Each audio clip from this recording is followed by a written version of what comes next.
Hello student, welcome to Chemotonics, chemistry का tonic. My self Vikas Porwal.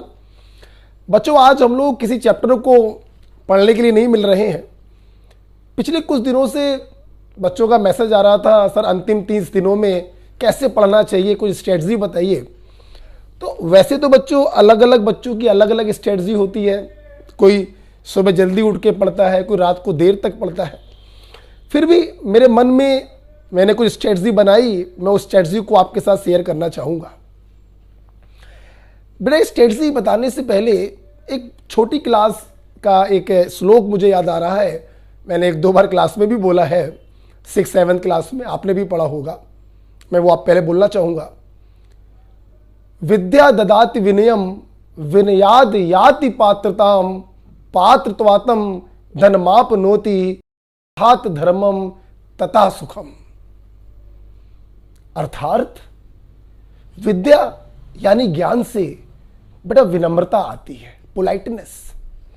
विनम्रता से योग्यता आती है, योग्यता से धन प्राप्त होता है, और उस धन को जब हम अच्छे कामों में लगाते हैं बच्चों, तो हमें सुख प्राप्त होता है। मतलब अगर आप जीवन में सुख प्राप्त करना चाहते हैं, सुखी रहना चाहते हैं, तो बेटा आपको ज्ञान अर्जित करना पड़ेगा। सुख इज डायरेक्टली प्रोपोर्शनल टू विद्या, बोले तो ज्ञान। हाँ बच्चों, हम लोग मरते दम तक बच्चों कुछ ना कुछ सीखते हैं। मरने पर भी सीखते हैं, अच्छा ऐसे मरा जाता है। मरते मरते भी सीखते हुए गए। तो आपकी जो ये एज है, जो टीन एज आपकी है, ये एज तो 100% ज्ञान को अर्जित करने की एज है, पढ़ने की एज है। और उस पढ़ाई का यूज अपना सुनहरा भविष्य बनाने के लिए हम कर सकते हैं, अपना भी, अपने घर वालों का भी, और इस देश का भी। इसलिए बच्चों, पढ़ाई से कभी नहीं भागना है, पढ़ाई से काम चोरी कभी नहीं करनी है। बस अभी फिलहाल अगले 5-7 साल तो बिल्कुल नहीं। ओके, तो आइए, विद्या के बारे में वैसे तो आपको मालूम था, फिर भी मेरे मन में एक बात थी, वो मैंने आपके साथ शेयर करी बच्चों। अब हमने अगर बात करें कि किस प्रकार से, तो बच्चों मैंने 2 प्रकार से स्टूडेंट को डिवाइड कर रखा है। ऐसे स्टूडेंट बच्चों जिन्होंने पूरे साल रेगुलर तरीके से अपनी पढ़ाई करी है, प्रॉपर टेस्ट दिए हैं, अपनी रैंक को मेंटेन किया है, अपने इंस्टीट्यूट में या अपने स्कूल में अच्छा परफॉर्म किया है, और जो अपना सिलेबस खत्म कर चुके हैं। टाइप 1 में मैंने इन स्टूडेंट को रखा है। और टाइप 2 में बच्चों ऐसे स्टूडेंट हैं जो साल भर थोड़ा सा इर्रेगुलर हो गए, बीच में पढ़ाई से डिस्ट्रैक्ट हो गए, प्रॉपर टेस्ट नहीं दिए, अपने सिलेबस में अभी भी वो जूझ रहे हैं, अपने सिलेबस को अभी भी वो खत्म करने का प्रयास कर रहे हैं। उसको मैंने टाइप 2 बोला बच्चों। इरेगुलरिटी के बहुत से रीजन हो सकते हैं। कुछ बच्चे ऐसे होते हैं जिनके पास सारी सुविधा होने के बावजूद भी वो मौज मस्ती में अपना दिन खराब कर देते हैं। तो बहुत से बच्चे ऐसे भी होते हैं जिनको वास्तव में कोई परेशानी होती है, बीमार हो गए हैं, घर में कोई ट्रेजेडी हो गई, या बहुत सारे हो सकते। मैं भी जब 17 साल का था, 12th में था, मेरे पिताजी एक्सपायर हो गए थे। बहुत अच्छा पढ़ाई करने का मौका नहीं मिला, फिर भी मैंने पढ़ाते पढ़ाते अपनी पढ़ाई पूरी करी है बच्चों। तो इरेगुलरिटी के बहुत से रीजन हो सकते हैं, सही रीजन भी हो सकते हैं और गलत रीजन भी हो सकते हैं, लेकिन ये बच्चे भी सेलेक्ट होना चाहते हैं, इनको भी मार्गदर्शन की जरूरत है। तो इन अंतिम 30 दिनों में हम कैसे अपनी पढ़ाई को निपटाएं, क्या स्ट्रेटजी होनी चाहिए। तो आइए, सबसे पहले हम टाइप 2 की तरफ चल रहे हैं। बच्चों, आपसे सबसे पहले मैं बोलना चाहूंगा कि नेवर लूज योर होप। हमें आशा बच्चों कभी नहीं छोड़नी है। 30 दिन बचे हैं, अब क्या होगा, हमने तो पढ़ाई करी नहीं है, अब हम सिलेक्ट नहीं हो सकते। नहीं हो सकते हो सिलेक्ट। 30 दिन भी एक ठीक ठाक टाइम है, हम इसमें भी कुछ करके दिखा सकते हैं। मत भूलो, हमारा ये प्लेनेट, हमारी ये अर्थ एक दिन में अपनी धुरी का चक्कर लगा लेती है, अपनी एक्सिस के अराउंड घूम जाती है। हमारे पास तो बच्चों 30 दिन है, हम कर सकते हैं, हम करके दिखाएंगे। तो होप नहीं छोड़ना है। अगर दृढ़ संकल्प के साथ आप अपनी प्रिपरेशन चालू करें तो इन 30 दिनों में भी हम कुछ अच्छा कर सकते हैं। क्या स्ट्रेटजी प्लान करी है मैंने, अगर मैं उस पर बात करूं तो बड़ा स्ट्रेटजी बहुत ही सिंपल है मेरी। सबसे पहला पॉइंट आपको कहना चाहूंगा मैं कि जो चैप्टर्स आपने अच्छे से पढ़े हैं, अपने कोचिंग इंस्टीट्यूट में या बोर्ड के बच्चे जो है उन्होंने अपने स्कूल में, तो सबसे पहले हम इन चैप्टर की लिस्ट बनाएं और इनको प्रिपेयर करें with proper questions. Proper question में आप हर चैप्टर में 20 से 25 क्वेश्चन ले सकते हैं। सबसे पहला काम है, 5 चैप्टर आपने अच्छे से पढ़े हैं, 10 चैप्टर आपने अच्छे से पढ़े हैं, 12 चैप्टर्स आपने अच्छे से पढ़े हैं, तो सबसे पहले बच्चों इन चैप्टर्स को आप विधिवत एक लिस्ट बनाकर खत्म करें। यहां पर मैं जो आपको टाइम देना चाहूंगा वो मैक्सिमम टाइम भाई इस समय पर मैं आपको दे सकता हूं 2 चैप्टर्स इन ए डे, एक दिन में 2 चैप्टर्स। आप कहेंगे सर थोड़ा ज्यादा लग रहा है, तो बच्चों ये कोई 6 महीने की स्ट्रेटजी नहीं है, ये अंतिम 30 दिनों की स्ट्रेटजी है, ताकि हम 160-170 मार्क्स स्कोर कर सकें इन नीट एग्जाम। बेटा ये करना पड़ेगा आपको। जब ये पहला काम आप अच्छे से कर लें तो दूसरा बच्चों हमारा काम होगा कि जो चैप्टर्स हमने अच्छे से नहीं पढ़े हैं, बच्चों क्वेश्चन तो पूरी केमिस्ट्री से आते हैं, हर चैप्टर से अमूमन एक क्वेश्चन आ जाता है। अब अगले 30 दिनों में हम पूरे सिलेबस को तो नहीं पढ़ सकते क्योंकि साल भर हमने अच्छे से पढ़ाई नहीं कर पाई। तो यहां पर मैं आपको केमिस्ट्री के कुछ इंपॉर्टेंट चैप्टर की लिस्ट देने जा रहा हूं। पहला काम जब आप अच्छे से कर लें तब आप इन इंपॉर्टेंट चैप्टर्स को सर्वप्रथम फिनिश करें। और यहां पर जो मैं मैक्सिमम टाइम आपको दे पाऊंगा वो बच्चों 1 चैप्टर पर डे, बस इससे ज्यादा समय मैं नहीं दे पाऊंगा बच्चों। ओके, तो कौन कौन सी वो इंपॉर्टेंट चैप्टर्स है केमिस्ट्री में जो फर्स्ट काम करने के बाद हमें करना है, तो मैं आपसे कहना चाहूंगा ये कुछ चैप्टर्स हैं। जैसे अगर मैं इनऑर्गेनिक केमिस्ट्री की बात करूं बच्चों, तो पीरियोडिक टेबल हमारे पास है, केमिकल बॉन्डिंग हमारे पास है, कोऑर्डिनेशन केमिस्ट्री हमारे पास है, डी एंड एफ ब्लॉक हमारे पास है। बेटा बहुत इंपॉर्टेंट चैप्टर्स है, बेस है इनऑर्गेनिक केमिस्ट्री का, ये आपको करना पड़ेगा। अगर बात करते हैं एस और पी ब्लॉक में, बड़ा ग्रुप है, तो एस ब्लॉक ऑल्दो इंपॉर्टेंट होता है, लेकिन इस साल एस ब्लॉक पर क्वेश्चन आ चुका था तो मैंने एस ब्लॉक को हटा दिया। पी ब्लॉक में थर्ड ए इंपॉर्टेंट है, लेकिन इसके क्वेश्चन भी रिसेंट ईयर्स में पूछे गए, तो मैं इसको भी हटा रहा हूं। मेरी रडार में इस समय बच्चों है 5th ए और 7th ए। तो इनऑर्गेनिक में ये चैप्टर्स अगर आपने अच्छे से कर लिए पॉइंट नंबर 1 में तो ठीक है, और नहीं करे हैं तो पॉइंट नंबर 2 में आपको इन चैप्टर्स को निपटाना पड़ेगा विथ प्रॉपर 20 to 25 क्वेश्चंस। अगर बच्चों हम लोग बात करें फिजिकल केमिस्ट्री में, तो फिजिकल केमिस्ट्री में भी काफी चैप्टर्स हैं, जिसमें से सर्वप्रथम आपको मोल कॉन्सेप्ट देखना पड़ेगा, एटॉमिक स्ट्रक्चर आपको देखना पड़ेगा, ionic equilibrium very important chapter आपको यह तैयार करना चाहिए, सॉल्यूशन आपको तैयार करना चाहिए, थर्मो आपको तैयार करनी चाहिए, और सॉलिड स्टेट। अब आप कहेंगे सर इलेक्ट्रो भी तो इंपॉर्टेंट है, सर गैसेज स्टेट भी तो इंपॉर्टेंट है, सर ऑक्सीडेशन नंबर भी तो बेटा इंपॉर्टेंट तो पूरी केमिस्ट्री है।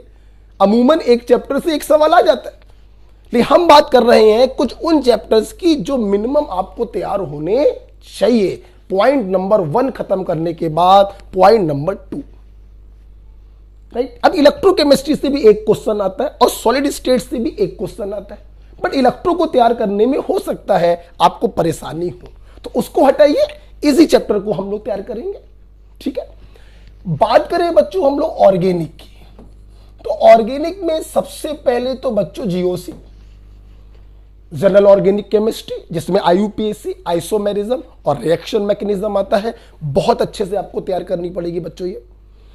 इसके बाद अगर हम लोग बात करें ऑर्गेनिक रिएक्शंस की, तो ऑर्गेनिक रिएक्शन में स्टूडेंट सबसे चहेता जो मुझे चैप्टर लगता है सबसे अच्छा, दैट इज हाइड्रोकार्बन। बहुत अच्छे से हाइड्रोकार्बन आपको तैयार करना पड़ेगा। इसके बाद चैप्टर होता है एल्किल हैलाइड। एल्किल हैलाइड में मैं आपसे कहूंगा कि हैलो फॉर्म रिएक्शन आपको तैयार होनी चाहिए। इसके बाद हम लोग आते हैं तो ऑक्सीजन कंटेनिंग कंपाउंड, बहुत बड़ा टॉपिक हो गया, alcohol, carbonyl compound, acid and it's derivative. अब इतना बड़ा तैयार कर लेंगे तो बचा ही क्या, सब आपने तैयारी कर लिया। यहां पर मैं आपसे कहना चाहूंगा ये जो ऑक्सीजन कंटेनिंग कंपाउंड्स हैं, इसमें बच्चों 3 चीजें आपको बहुत अच्छे से प्रिपेयर होनी चाहिए। जिन जिन जगहों पर आपके टीचर ने ग्रिगनॉर्ड रिएजेंट के बारे में बताया है प्रिपरेशन में या प्रॉपर्टी में, वो सारी रिएक्शन एक पेज पर लिखकर आपको तैयार होनी चाहिए।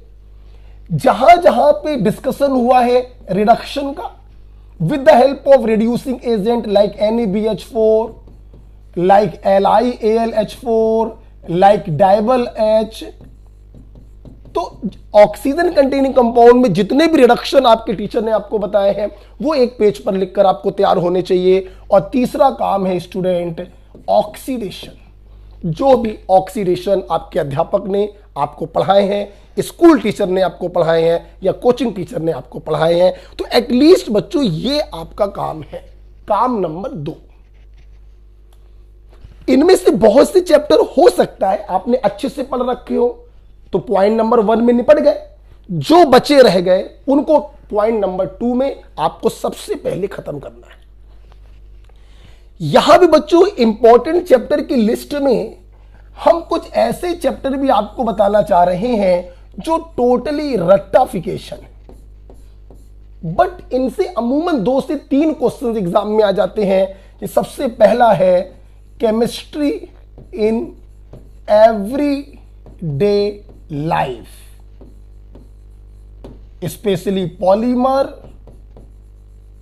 एंड ड्रग, ठीक। दूसरा चैप्टर स्टूडेंट में यहां पे लेना चाहूंगा, बहुत इंपॉर्टेंट है नीट के पॉइंट ऑफ व्यू से, केमिस्ट्री और बायो दोनों में सवाल आ जाते हैं, दैट इज बायोमोलिक्यूल। तीसरा चैप्टर में लेना चाहूंगा इन्वायरमेंटल केमिस्ट्री, इन्वायरमेंटल केमिस्ट्री। और चौथा चैप्टर में यहां पे लेना चाहूंगा रट्टाफिकेशन में सरफेस केमिस्ट्री। मैंने टाइम क्या अलॉट किया आपको, मैंने टाइम अलॉट किया आपको 1 chapter in a day, because this is last 30 days strategy. Type number 2 जो स्टूडेंट है उनके लिए स्ट्रेटजी बच्चों है। जब ये दूसरा काम आप कर ले, सिस्टम से काम करेंगे तो एक अच्छा रिजल्ट पॉसिबल है। अभी भी ध्यान रखिएगा, जब दूसरा काम आप लोग कर ले तब हम लोग चलेंगे पॉइंट नंबर 3 की तरफ। मैं इसको हटाना चाहूंगा। पॉइंट नंबर 3 बच्चों क्या है, आपने अच्छे से जो चैप्टर पढ़े हैं वो खत्म कर लिए, इन इंपॉर्टेंट चैप्टर्स को आपने खत्म कर लिया। पॉइंट नंबर 3 होगा कि 1 और 2 में जो भी चैप्टर्स आपने करे हैं इनका full revision before NEET. NEET के पहले आपको इनका फुल रिवीजन मारना है, यह पॉइंट नंबर 3 होगा। चौथी बात बच्चों मैं आपसे यहां पे कहना चाहूंगा अबाउट टेस्ट। टेस्ट देना बच्चों बहुत जरूरी है। टेस्ट से हमारा कॉन्फिडेंस बढ़ता है, नंबर अगर कम आते हैं तो हमें मोटिवेशन मिलता है कि हमें और पढ़ने की जरूरत है। हमें टाइम मैनेजमेंट हम सीखते हैं कि 3 घंटे में हमें 180 क्वेश्चन सॉल्व करने होते हैं। तो टेस्ट देना बहुत जरूरी है। अब चूंकि बच्चों आपने पूरे साल उस रेगुलरिटी से पढ़ाई नहीं करी है, रीजन चाहे कुछ भी रहा हो, तो मैं आपको सजेस्ट करूंगा कि आप टेस्ट अभी फिलहाल पकड़ें 3 to 4 चैप्टर वाइज या यूनिट वाइज टेस्ट। चाहे ये टेस्ट आप पीसीबी के थ्रू करें, तीनों टॉपिक का कंबाइंड टेस्ट हो रहा हो यूनिट वाइज, या आप इंडिविजुअल फिजिक्स, केमिस्ट्री या बायो की टेस्ट सीरीज ज्वाइन कर सकते हैं, जहां पर ये यूनिट वाइज या चैप्टर वाइज टेस्ट हो रहे होंगे। कितने टेस्ट सर देने चाहिए? तो ये मैं आपसे कहूंगा 1 to 2 in a week. 1 to 2 in a week. एक हफ्ते में 1 या 2 टेस्ट आप दे सकते हैं बच्चों, ठीक है। ये काम पॉइंट नंबर 4 जो है ये चलता रहेगा पॉइंट नंबर 1 से जब आप काम शुरू करेंगे और टिल योर एग्जाम, ये काम आपको करना है। चैप्टर वाइज दीजिए फिलहाल अभी, क्योंकि फुल सिलेबस देंगे तो बेफालतू में आप परेशान हो जाएंगे, तो फुल सिलेबस देने की अभी जरूरत नहीं है। अभी आप chapter wise, unit wise test दीजिए, आपको बहुत बेनिफिट मिलेगा। और इसका प्रॉपर एनालिसिस करिए, प्रॉपर एनालिसिस होनी चाहिए बच्चों। टेस्ट में कितने सवाल गलत हुए तो उनको दोबारा लगाइए, बिल्कुल सही जब होने लगे तब आगे जाइए। प्रॉपर एनालिसिस होनी चाहिए टेस्टों की। और बात नंबर 5 बच्चों और 6 एक नॉर्मल बात है कि 5 to 6 आवर की नींद लेना बहुत जरूरी है। अगर दिन भर आप स्फूर्तिवान रहना चाहते हैं तो 5 से 6 घंटे सोना बहुत जरूरी है। और हेल्दी फूड बहुत जरूरी है बच्चों, हेल्दी भोजन करिए, पिज्जा बर्गर से बचिए। इन 30 दिनों में आई एम डैम श्योर आपको बहुत बेनिफिट मिलेगा। तो ये एक छोटी सी स्ट्रेटजी थी उन बच्चों के लिए जो थोड़ा सा परेशान रहे हैं साल भर, लेकिन अंतिम 30 दिनों में कुछ अच्छा करके दिखाना चाहते हैं। तो आई होप आपको ये स्ट्रेटजी बहुत फायदा देगी। ओके बच्चों, बात करेंगे स्टूडेंट टाइप 1 में जो बहुत ही रेगुलर रह के जिन्होंने पढ़ाई करी है। तो सबसे पहले मैं आप सभी को बधाई देना चाहूंगा एंड हेड्स ऑफ यू। आप सभी को विकास पोरवाल का सलाम। क्यों सलाम? क्योंकि बेटा निरंतर नियम से किसी काम को करते रहना ये किसी साधना, किसी तपस्या से कम नहीं है। हर किसी के बस में नहीं होता कि निरंतर किसी काम को नियम से करते रहना। आपने ये काम किया है तो इसका रिवार्ड आपको जरूर मिलेगा। आई एम डैम श्योर आप अपने लिए, अपने घर वालों के लिए और इस देश के लिए फ्यूचर में बहुत अच्छा करेंगे। बात करते हैं कि सर आपने हमारे लिए क्या स्ट्रेटजी सोच रखी है, तो आइए बात करते हैं स्ट्रेटजी का। बहुत ही सिंपल स्ट्रेटजी है बच्चों आपके लिए। सबसे पहला पॉइंट जो सबसे इंपॉर्टेंट है वो है बच्चों unit wise revision. Unit wise revision. आपने साल भर बहुत अच्छा परफॉर्मेंस किया है। अब अगर आप इन अंतिम 30 दिनों में कोई एक चैप्टर केमिस्ट्री का खत्म करते हैं तो ये गलत काम कर रहे हैं। इस समय स्ट्रेटजी ये होनी चाहिए कि अगर हमने ऑर्गेनिक केमिस्ट्री को पढ़ना शुरू किया तो हम ऑर्गेनिक केमिस्ट्री को पूरा खत्म करेंगे, from IUPAC to aromatic compound even polymer. मैं इसके लिए जो टाइम अलॉट करना चाहूंगा वो 2 दिनों का टाइम अलॉट करना चाहूंगा। ठीक है, स्टूडेंट अपने अकॉर्डिंग 2 से 3 दिन का टाइम दे सकते हैं, लेकिन 3 दिन से ज्यादा नहीं। आपने मैकेनिक्स उठाई, फिजिक्स की बात करें तो ये नहीं कि वेक्टर पढ़ के आपने बंद कर दिया। नो, अगर मैकेनिज्म आपने उठा ली है तो वेक्टर से लेके लास्ट चैप्टर तक, SHM तक हमें मैकेनिक्स को पढ़ना है। हमने फिजिकल केमिस्ट्री अगर उठा ली है, मोल कॉन्सेप्ट से लेकर आपका इलेक्ट्रोकेमिस्ट्री तक हमें पूरा पढ़ना है। हमने एनिमल फिजियोलॉजी अगर उठा ली है तो एक चैप्टर पढ़ के नहीं छोड़ेंगे, हमें पूरा एनिमल फिजियोलॉजी खत्म करना है। सबसे इंपॉर्टेंट पॉइंट, अगर आप अंडर 100 रैंक सिक्योर करना चाहते हैं, 170 प्लस मार्क्स लाना चाहते हैं बच्चों, ये सबसे महत्वपूर्ण पॉइंट है। चैप्टर वाइज रिवीजन नहीं, यूनिट वाइज रिवीजन। मैं सबसे ज्यादा जोर टाइप 1 के स्टूडेंट में इसी टाइप पर दूंगा, यूनिट वाइज रिवीजन। मैं ये नहीं कह रहा हूं कि आज आपने ऑर्गेनिक 2 दिन में ऑर्गेनिक करी, फिर तीसरे चौथे दिन में आपने फिजिकल पढ़ना चालू कर दिया। आप फिजिक्स उठा लो, फिर आप अगले बार बायो उठा लो, वो आपके ऊपर है। लेकिन मैं जोर देना चाहूंगा बच्चों यूनिट वाइज रिवीजन पर, सबसे इंपॉर्टेंट पॉइंट। राइट, ये पॉइंट है और ये काम आपको करते रहना है टिल योर एग्जाम। ध्यान रखिए, टिल योर एग्जाम।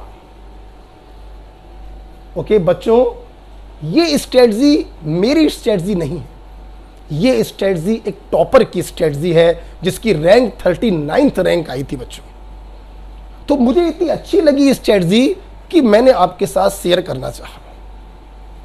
पॉइंट 1 के बाद मैंने आपके लिए जो पॉइंट 2 सोचा है बच्चों, पॉइंट 2 आप लोगों के लिए आप यहां से कंपेयर नहीं करेंगे कि इंपॉर्टेंट चैप्टर्स, नहीं, आपके लिए पूरी केमिस्ट्री इंपॉर्टेंट है, केमिस्ट्री का एक एक कोना इंपॉर्टेंट है। दूसरा पॉइंट बच्चों आपके लिए है टेस्ट। मैंने यहां पर ऑप्शन दिया था 1 या 2 टेस्ट इन ए वीक। आपके पास ऑप्शन नहीं है, आपको 2 टेस्ट देने ही देने हैं।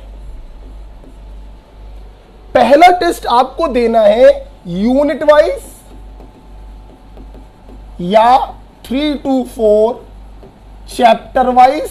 इसके लिए आप चाहे पीसीबी की कंबाइंड टेस्ट सीरीज ले लें या फिजिक्स, केमिस्ट्री और बायो की इंडिविजुअल टेस्ट सीरीज लें। दूसरा काम है आपका फुल सिलेबस टेस्ट।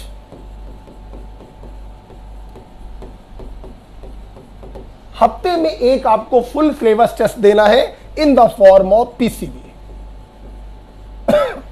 और दोनों टेस्ट का proper analysis sorry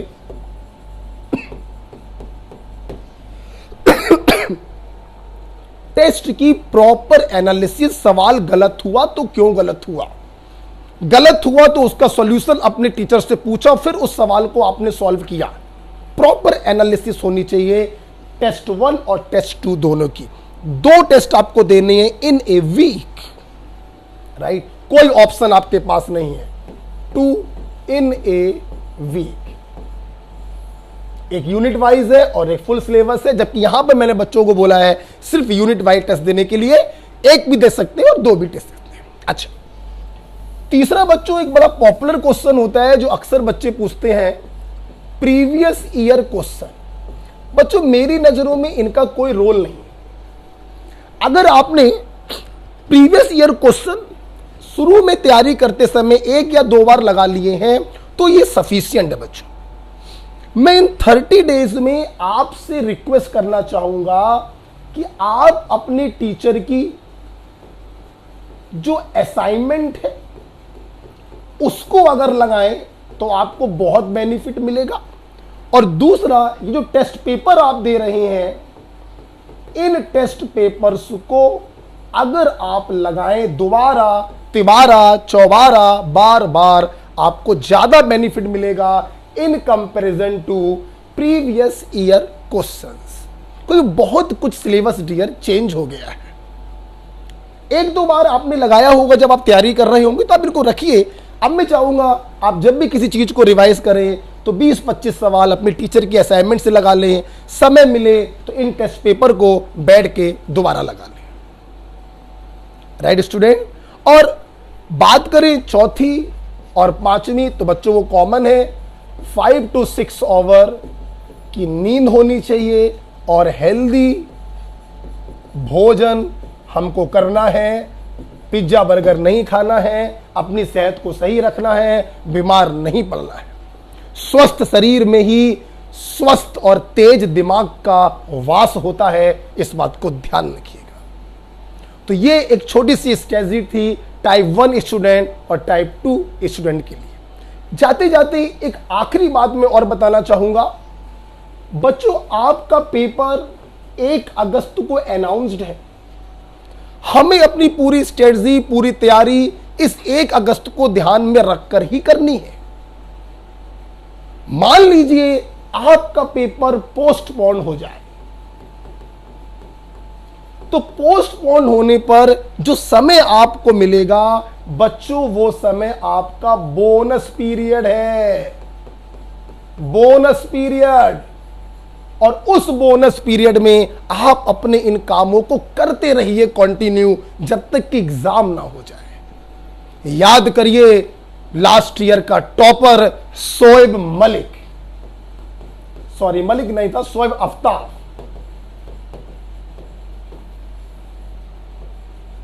Shoaib Aftab, इस बच्चे का कहना ही था कि लॉकडाउन में जो पेपर पोस्टपोन्ड हुआ, इसने मुझे बहुत हेल्प करी अपने डाउट्स क्लियर करने के लिए, अपने वीक पोर्शन क्लियर करने के लिए। शायद यही रीजन है कि मैंने फर्स्ट रैंक नीट में प्राप्त करी।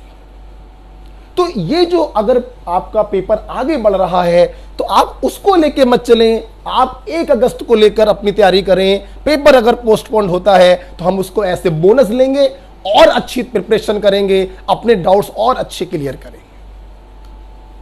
ओके बच्चों, तो आई होप आपको हमारी इस स्ट्रेटजी से कुछ फायदा मिले। इसी के साथ मैं वीडियो को ओवर करता हूं। पढ़ते रहिए, मस्त रहिए, मेरे साथ बने रहिए। ओके बच्चों, थैंक यू वेरी मच।